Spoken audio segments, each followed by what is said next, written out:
மனம் முடிக்க உங்ககிட்ட என்ன மகர் இருக்கு? என்கிட்ட ஒண்ணுமே இல்ல. சொர்க்கத்துல என்ன இருக்கு? என்கிட்ட ஒண்ணுமே வெறுமைதான். அல்லாஹ் சொன்னான், சொர்க்கத்தின் வாசலில் போய் நின்று அங்க எழுதப்பட்டுள்ள லா இலாஹ இல்லல்லாஹ் முஹம்மது சொல்ற அந்த கலிமாவை 10 முறை சொல்லிட்டு வா, அப்பாவை மனமுடித்து தருகிறேன் என்றான் அல்லாஹ் தஆலா.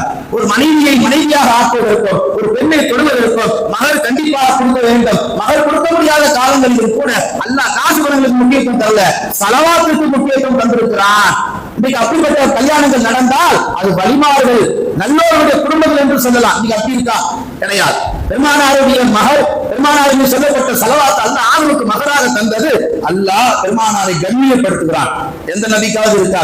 எல்லா நபிமார்களும் அந்த சொர்க்கத்துக்குள்ளதான் போகணும். ஆனா எந்த நபி பேரு வாசல்ல இல்ல, முஹம்மது ஸல்லல்லாஹு அலைஹி வஸல்லம் பேரை தவிர. நாம இன்னொரு சந்தோஷப்பட வேண்டிய விஷயம், எந்த உம்மத்துக்குமே கிடைக்காத ஒரு பெரிய சந்தோஷம் நமக்கு கொடுத்திருக்கிறான் அல்லாஹ். எந்த இடங்களில் வேண்டுமானாலும் சொல்லலாம், ஆனா உம்மத்தை முஹம்மதி, நான் ஸல்லல்லாஹு அலைஹி வஸல்லம் உம்மத்தை சேர்ந்தவன் என்று சொல்லலாம். முன்னால் வாழ்ந்த கூட்டத்தார்கள் உம்மத்தை முஹம்மதியா என்று சொன்னால் அந்த கூட்டத்துல நான் பிறக்க மாட்டேனா? நபிமார்கள் கூட ஒரு கட்டத்துல உம்மத்தை முஹம்மதியாவை பிறக்க ஆசைப்பட்டாங்க, பொறாமைப்பட்டாங்க.